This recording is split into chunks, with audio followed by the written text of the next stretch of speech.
Hi, this is Don Coscarelli. I'm the co-writer and director of The Beastmaster, and we're going to watch some home movies today, and I'm sitting with my partner, the other co-writer and producer of the film, Paul Pepperman. Hi, glad to be here, Don. I'm glad to be here again, too. So we start off right in Simi Valley, where we filmed so much of the movie. This is just north off the 118 freeway.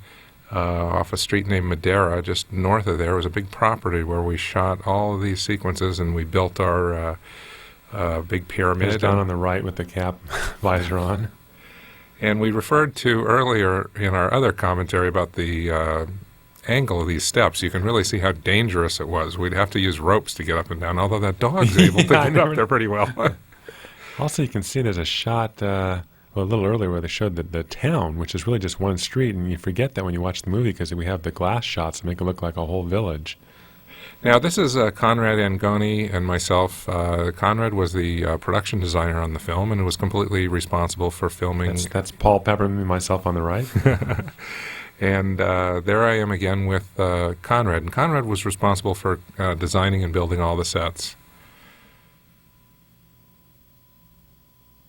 So there's some shots here. Paul brings back some memories of the pre-production on this picture, because there was a tremendous amount of thought and planning. Oh God, to make this thing come about. And what was about a 12-week pre-production schedule that we had? At least it was a huge undertaking, almost 7 days a week for us, 24 hours a day, just trying to get all the design and the building of the with all the sets, the architecture, etc. Yeah, we spent a tremendous amount of time getting these things organized. That's our second assistant director, Richard Graves, and scheduling the film into its 12-week shooting schedule of 6-day weeks. It was really a brutal schedule in retrospect. And so you can see that we just spent quite a bit of time organizing and planning and figuring out a way to maximize the production value of the film in the amount of time that we had to shoot. Oh, here's the making of some of the props for the village. Yeah, we had a whole group of prop makers actually working to build all the custom items. I think Conrad called those things the Oyas, and they were distributed around the town, as I recall. I'd like to also mention that these films that we're watching today were shot by one of the young crew members. A fellow named Jim Dotson was his name. And we had given him a little budget for some Super 8 film and asked him just to try to document the proceedings, and he did a really nice job for us. This is all taking place in a warehouse that we had rented in Van Nuys near Los Angeles. And a very large warehouse where we had room to put together a prop shop, the miniatures. They did a lot of the wardrobe here.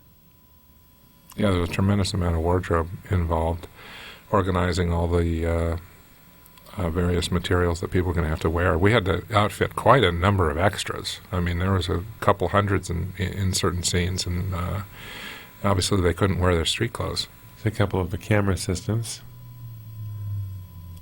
Yeah, we tested the cameras before starting shooting, which is always a good idea to make sure that something comes out.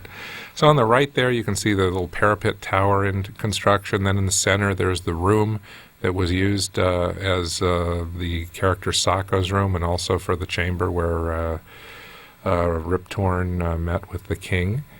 Here's some detailing work on the design for that. Now, Paul, as I remember, didn't Conrad hired a couple different set building? He parceled out certain parts of the sets. One company was responsible for the pyramid, and then we had other companies doing other different aspects of it. That parapet you saw earlier, which is right here, this was filmed inside. It's at nighttime when the guard is going to try and cut the ferret, and he releases the gate, and this was all done inside the warehouse. And then we just put the camera on the floor to make it look like we were looking up.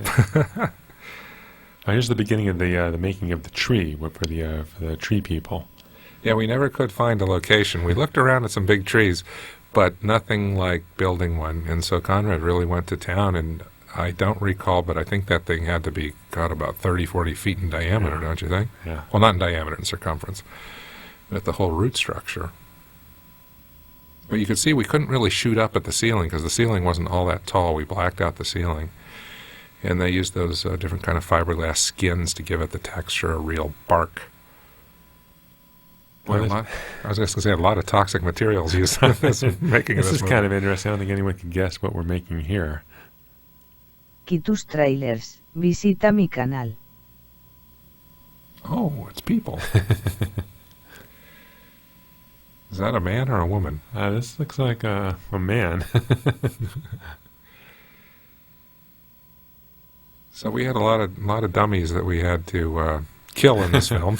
Put on the stakes. Oh, here's a woman. And so they would pop those things out, trying to get as many as possible for, and also we were able to fill in some of the battle sequences, people dead on the ground. Right. Put some wardrobe on those things and put them in the background, and you never know. Yeah, we see later on we have a Jun outfit and helmet on one of these in the village. And I see some spare body parts there, too. Here I think they're applying the colors and trying to make it look more lifelike. Or more burned. Oh, this is one of the large sets that we did build, which is the gate of Arak, which was in front of the moat, and it had this counterweighted gate, which actually worked and would go up and down. So it really took some mechanical rigging inside those towers to make this thing work. You can see in there they've got this, I think that was like a big gasoline drum, oil Filled drum. with concrete. Yeah, that's right. It was loaded with concrete, so that way we could get that thing to go up and down without too much effort. For years after the making of this movie, I'd run into people who would say, I was one of the construction people. Because we employed quite a number of construction workers to put this whole thing together.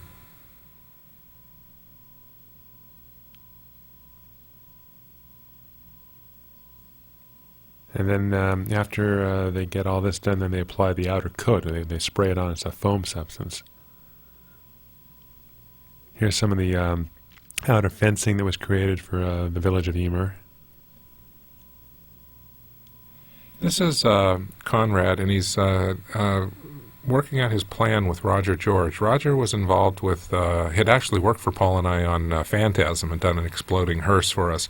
And we brought him back because we wanted to blow this oil boat that we had planned. And so a lot of planning went into trying to figure out how he would do this exactly, because you see the moat isn't really that deep, except in a couple spots where the horses would actually go into it. Here's some detailing on the pyramid into the foam. She's carving out some of the seams in the foam material. As I recall, the only thing that was really structural was the steps. On either side, those weren't all that structural, and we weren't really allowed to walk out. And there were only certain spots that they reinforced we could go out and shoot a camera shot I remember from. we placed Tanya and some of the women out there at one point.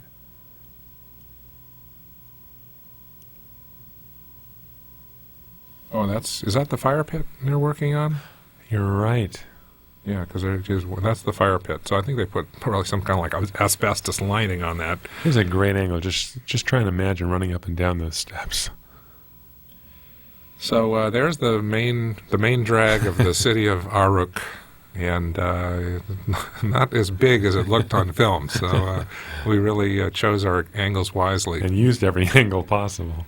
We had a lot of money to spend. I think we spent something like $300,000 or $400,000 on our art department building all of these sets, the pyramid and what have you. Which for us was a lot of money. Yeah, but there wasn't many. We really couldn't overspend in areas because we needed it in others.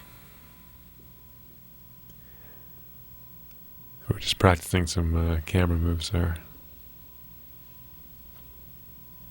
You can see there's a lot of that design work which we talked about in the other commentary about that came from that architecture before architects book, where they would use these little sticks as like shading in between buildings.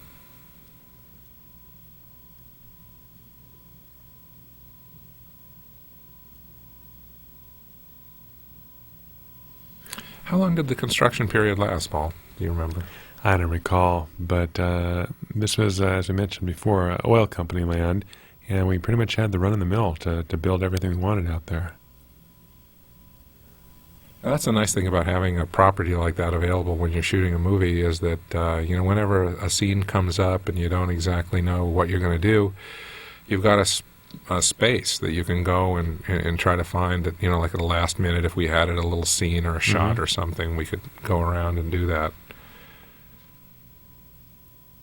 Now, I believe we're looking at the miniature shop. Oh, that's right. They were established in our warehouse, and they started, right from the beginning. They probably had a good 10 or 12 weeks of work building the large-scale miniatures. Well, I wouldn't call them large-scale, small-scale miniatures of the large cities of Aruck and Emer. So they had two basic models that they had to build. And I think that what we're watching is that they're working on the little huts in Dar's village of Emer. Actually, that's a mold, and then they pour the toxic plastic in and pop out molds of the little huts, and then those were put up on the poles in the miniature.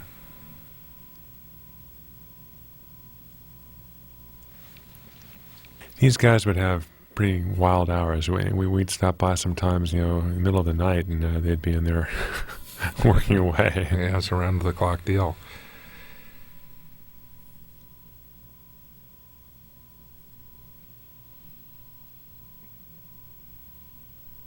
Yeah, there we go.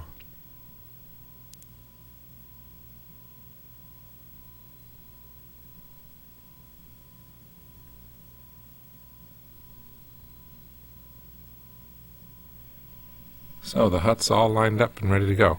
Now here's some of the early photography of the miniatures. You can see the miniature right there of the little village, and then the camera's placed, and we've set it in such a fashion that it'll appear to be full size.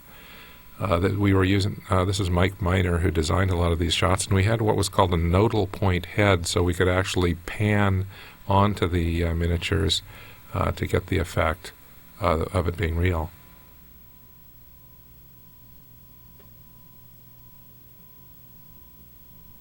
There's John Alcott, the cinematographer of the movie, on the blue cap against the back there. I think this was one of our first exterior days of shooting. We had to shoot this quicksand sequence, and we had dug this pit out and filled it with water and vermiculite mixture to get the quicksand. And so we had Mark Singer, the Beastmaster, plop into that thing over and over and over again. Actually, we had a couple ferrets went into there also. We actually have, this is a heated pit, isn't this, as I recall? We had... Yeah, we really took care of our actors.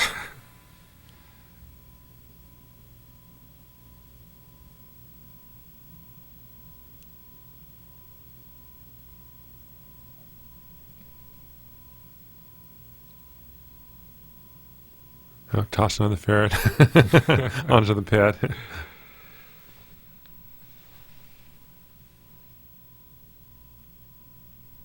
Yeah, this was the first day that Mark Singer worked on the movie, and that's always an interesting time for the director and an actor to sort of feel out and see if you have the same interpretation of what the character is going to be.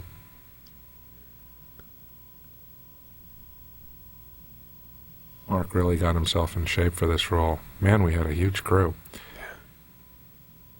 This is Vic Anselmo, the sword maker, and also developed a lot of the other, manufactured a lot of the other knives for the movie, making the hilt for the Beastmaster sword.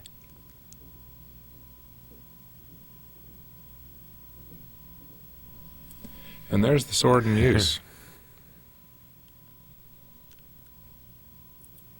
Yeah, Vic was an interesting guy. He was sort of a original gangster type. I think he'd been involved in a lot of interesting stuff in his youth, and what he came out of it was a ability to grind knives like no one else. No, a real artist.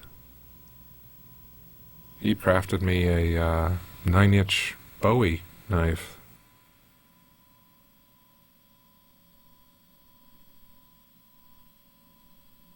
He was out on the barge that's going to take the Beastmaster and his crew away from the bad guys on horseback. And that's John Alcott. He's working with some different kinds of graduated filters to try to get sort of the romantic epic look of the Beastmaster, which he worked so hard at. He didn't do much camera operating. He did no camera operating whatsoever. He had his trusty partner, Dougie O'Neans, who they had worked on a number of movies together, and Doug was quite a wonderful camera operator. Yeah, they both came over from England to shoot this movie, and we'll see scenes later on during the destruction of the village. You can see Doug is the first one into any kind of dangerous situation if he's going to get a good shot with the camera.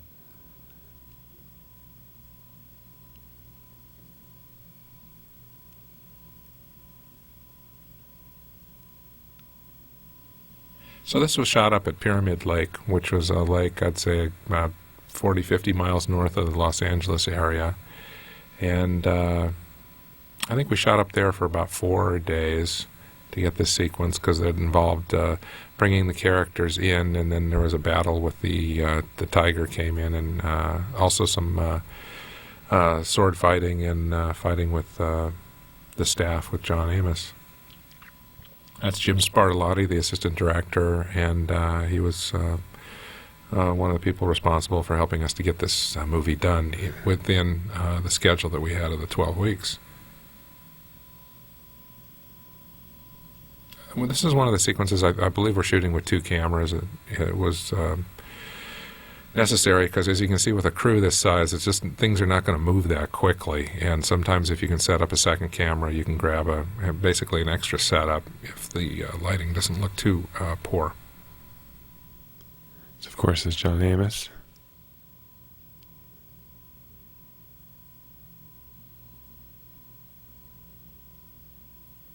Well, there's one of the stuntmen having to go into the water.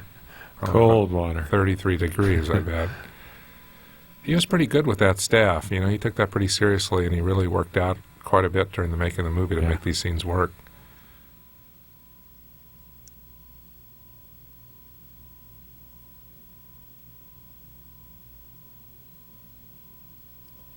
There's Tanya Roberts after she'd gotten dunked in the water. And Steve Boyum, the stunt coordinator, giving John some instruction as to how to use that staff. Tanya looks like a drowned rat. Not very happy there. It's one of our stunt guys who wearing those bald caps, which didn't turn out too bad, actually, although from the right angles. Yeah, we had a couple of them who were so happy to be in the movie, they just shaved their head.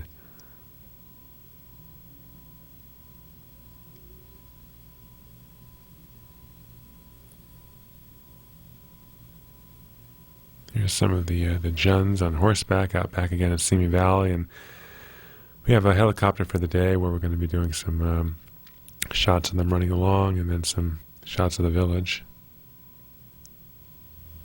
Sometimes they'd mount the camera up on the front of the nose and sometimes out the side. Oh, there's one of the oldest tricks in Hollywood, the old spear through the gut.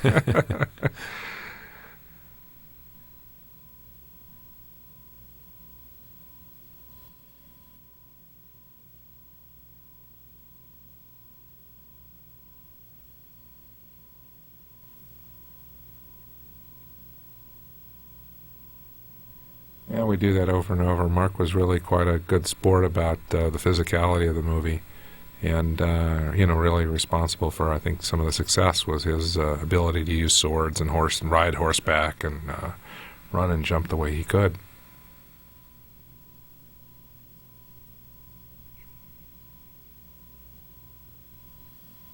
Now, there's a scene, Paul, that I don't think is in the movie. It looks like it would make a hell of a shot. I truly don't even remember seeing it in dailies. Following the It looks Horn. good. Yeah. You can tell this is early on in the movie because the tiger's real black. Yeah, that's right.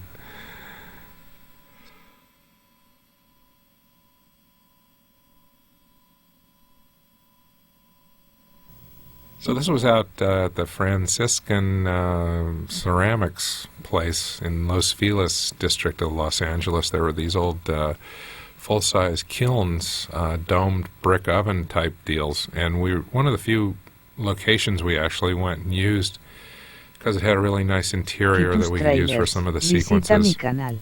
And it's a little dark, but you can see down there, this is a scene where one of those characters called the Death Guards breaks through a door. And, he was wearing one of those masks that you couldn't see through. So he had to guide himself just basically by, either myself or one of the assistant directors calling to him and telling him which way to come. Here's another example of the type of low-light conditions that John Alcott liked to film under. He literally would film by, the firelight, not much other additional lighting.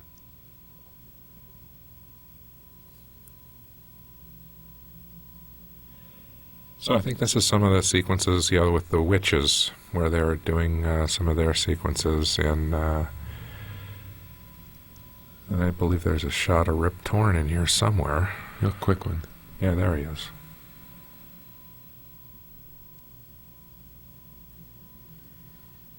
Here's that one street of the Arak out at nighttime.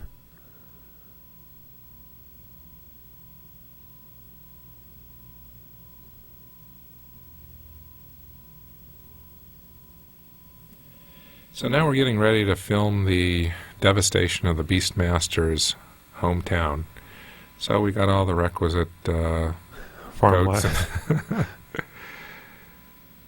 And this, I think we shot this over about a 4 or 5 day period, and along with the second unit, we're able to get quite a number of shots to make this look like, like the horde had come in here and basically pillaged the entire town.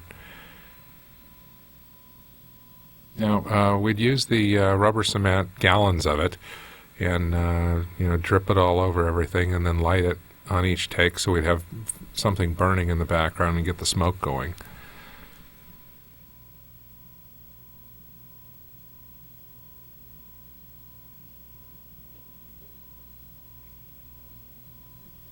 And obviously we had to schedule this whole sequence in a fashion so that we could shoot all the scenes we needed of the town, and then we could destroy the town, because obviously once we destroyed it, there was no going back. So we had to be very careful to be sure we got everything that we needed before we burned it down.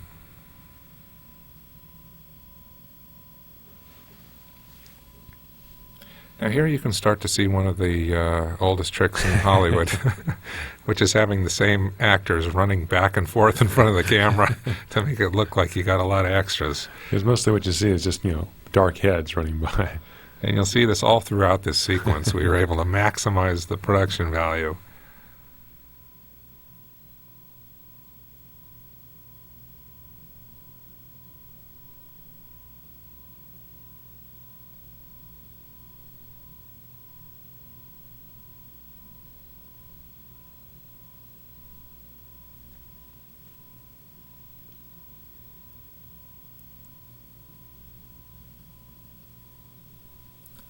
Well, that's editor Roy Watts at work, doing it the old-fashioned way, with the moviola and the guillotine splicer. This was before computers were used for movies, and you'd actually tape splice the work print together.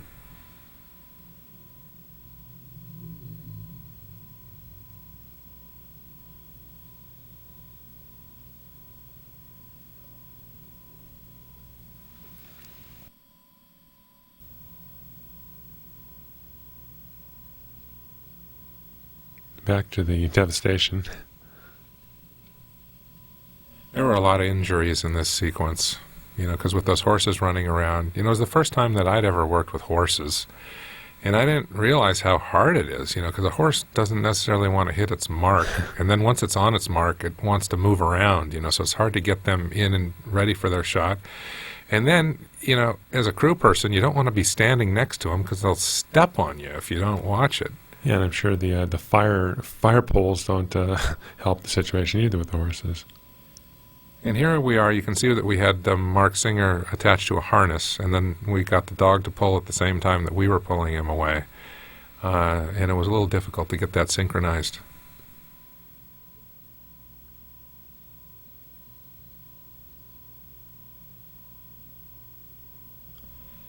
Now we shot this in the winter, and the photography was beautiful because the sun was very low, but what that also meant is we had very short shooting days.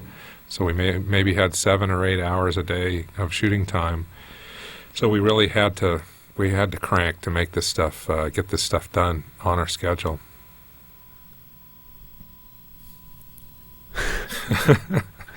Well, back to that old trick. You can see we also do it with the horses, too. They run them back and forth. Quitus tráilers, visita Looks great mi when it's cut canal. together, though. But it looks really silly there. Yeah.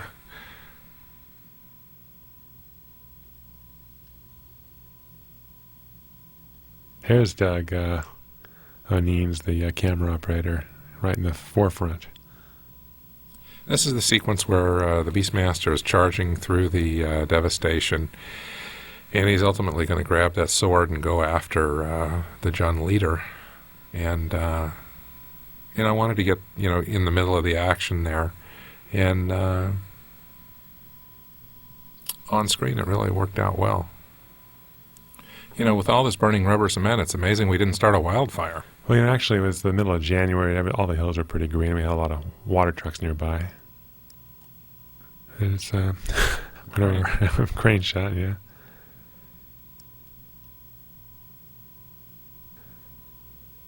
And that's Joel King, who's going to hang outside that helicopter and shoot some of these eagle points of view.